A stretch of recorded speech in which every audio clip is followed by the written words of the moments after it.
We are here today to encourage our fellow Australians to vote no for same-sex marriage. It is just not okay to vote no, it is the right thing to do. We have witnessed the rotten behaviour perpetrated by Yes campaigners over the past few weeks, and the Marriage Act has not even been amended yet.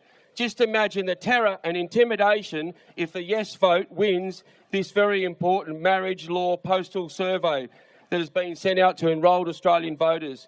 We are told by gay lobby groups, the mainstream media, celebrities, politicians, that marriage equality is a human right that belongs to everyone, and Australia is behind the times in not legalising it. In fact, we are ahead of the times in resisting the changes to an age-old institution that is not broken. As the proverb goes, if it ain't broke, don't fix it. Australia is often compared with other decadent and morally bankrupt Western nations with criticism and ridicule for holding out against gay marriage. But when you consider only 23 out of the 209 countries in the world have legalised same-sex unions, we are in the majority. Militant gay activists tell supporters of traditional marriage, we have no right to tell others how to live their lives.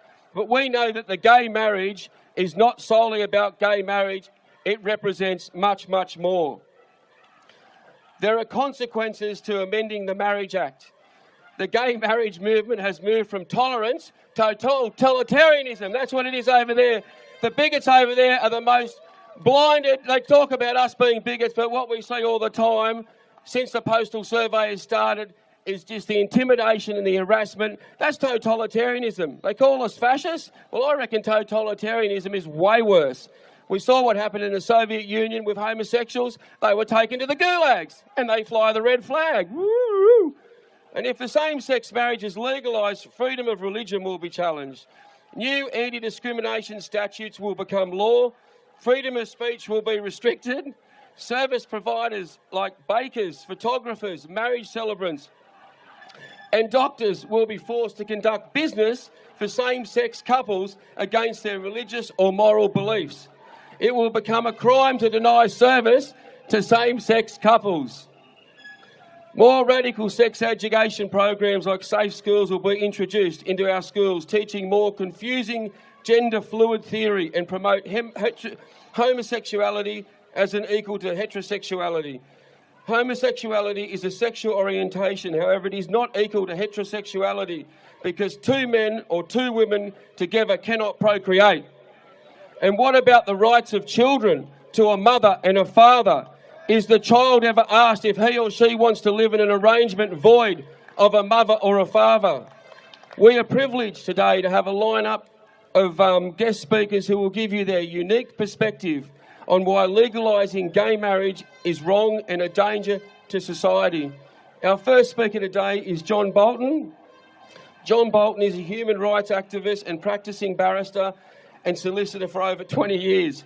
John has practised in the federal and high courts and has representative native title claims. Prior to his legal profession, John was a policeman serving in Adelaide for 17 years. And John believes there are good arguments on both sides of the marriage debate, but the best argument so far is no. Please welcome John Bolton.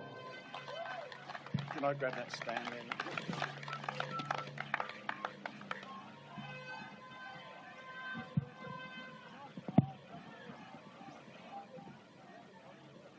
Is that okay? It's not hate speech to disagree with the extremist lesbian Senator Penny Wong. Before she was elected this time around, she came out and actually said that marriage is between a man and a woman. Then she's just changed her mind. Okay, is that better? I started off by saying it's not hate speech to disagree with the extremist lesbian Senator Penny Wong. Before the last election, she came out and said that she agreed that marriage was between a man and a woman, specially reserved for that. Now she's changed her mind. She said, trust her, marriage is between a man and a woman. Now she's changed her mind. She says, trust her to make sure that they don't teach bad things to children if the yes vote succeeds. How can you trust these people when they're constantly just lying to us? What about Christopher Pyne? Now, Christopher Pyne, if you're gay, come out and tell us that you're gay. There is no shame in that. The shame is being a hypocrite and campaigning for the yes side of things while pretending that you're not gay, if you are. How can we trust these people when you can't even trust Christopher Pyne to come out? There is no shame in being a homosexual. There's no pride in it either. This idea of saying gay pride is a nonsense. There's no black pride. There's no white pride. There's no rainbow pride. Nor is there any shame. There's no shame in being gay, but there's no pride in it either. Just as there's no pride particularly in being white. It's an accident of birth. They're all saying how proud they are all the time, yet they're constantly whinging and complaining. There's less than 1% of them in Australia. It is 0.87% of Australians who actually live in a de facto homosexual relationship, and yet they're constantly telling the rest of us what to do. I object to that. Stop telling me what to do. Stop telling me what to say. Stop telling me what to think, and stop telling our children what to think about homosexuality as well. There are some things that homosexuals can't do. Getting married is one of them. Having children is one of them. The extremist lesbian Senator Penny Wong can go to bed as many times as she likes with her lesbian partner, and they will never need to practice safe sex because they can't have children. Now, facts are not offensive. That's not offensive. It is just a fact. And they need to get over telling the rest of us that we have to believe what they believe. In Canada right now, it is a criminal offence not to use ze and zer for people who say they're not a man and a woman. They've just made that a criminal offence. That's what follows when you legalise gay marriage. In Ireland, where gay marriage has been legalised, an Islamic immigrant has just brought his second wife in. Didn't get rid of the first one, but because they now have same-sex marriage and have changed the marriage law in Ireland, a Lebanese immigrant is entitled to bring in his second wife under the family reunification scheme. These are the things which follow, and we haven't been told how we're going to deal with that here in Australia. There is no end for what the left wing want. The Australian Army, our own army, has just banned taking on men recruits for a year. For the next year, the Australian Army cannot take on a male recruit. This is the sort of thing that the left wing constantly bringing in. Marriage is an important social structure. It has a function, it has a structure, it's served as well. That's why we as an Australian society, the 98% of us who are not gay, are entitled to have a say about what marriage is. It is not just about two people, it's about the whole of our society structure. When you see what the social anthropologists Levi-Strauss and Radcliffe Brown say about the structures and functions of marriage, it is between a man and a woman, and it is a rite of passage, and it is to do with the whole of society, not just the two people involved. And it's about Australian society. A marriage needs more support, not less. We need to strengthen the structure of what marriage is. These people, they've derailed a plebiscite already. They say Parliament should act. Well, our Parliament did act under the Howard government. For the first time in our history, the Howard government actually felt it necessary to write into the Marriage Act what marriage is. So when these leftists complain that the Parliament should take action, well, the Parliament has taken action. And in Australia, 22 times Australian society has said no to homosexual marriage, and we will continue to say no to homosexual marriage.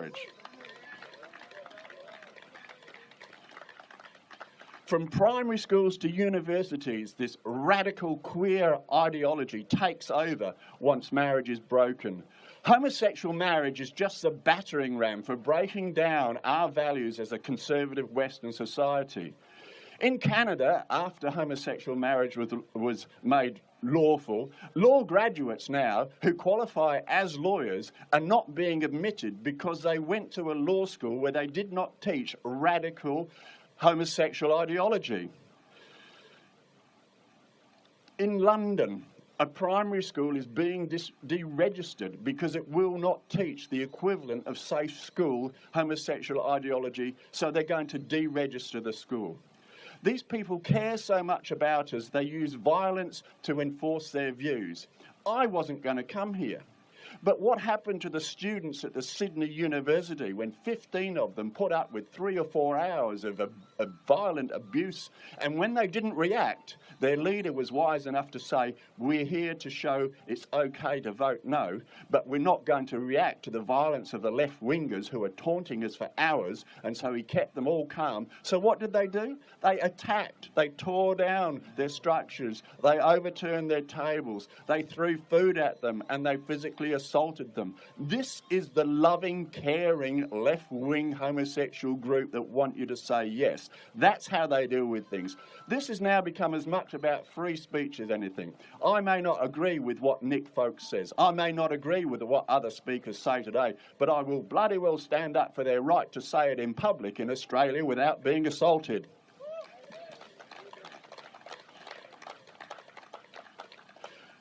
There are good reasons for allowing homosexual marriage. I understand their arguments. They have good arguments, but of course they lose them when they attack our former Prime Minister. They lose them when they attack people who want to say no. And the better argument is no, because marriage is an important structure. There is no doubt that facts are not biased, facts are not offensive, and facts are not hurtful. And it is a fact that children brought up with their two natural parents, with a man and woman in the home, do better than in any other circumstances. That is what's best. That's why humans have thrived for thousands of years. In every analysis of every society anywhere in the world, we have always had a rite of marriage where a man and a woman marry with the expectation that that will be the family unit that brings up children. These people want to tell me what words to use when I can say them. They say it's offensive. That poor girl in Canberra that got the sack for just going on Facebook and saying it's okay to vote no. Her boss said that's hate speech. Actually saying no and disagreeing is hate speech according to these lefties. I oppose that. I say the best argument is to stick with heterosexual marriage, a man and a woman. That's part of who we are as a society. These people will never give up, and we have to never stop resisting them. Thank you. Thanks very much, John Bolton.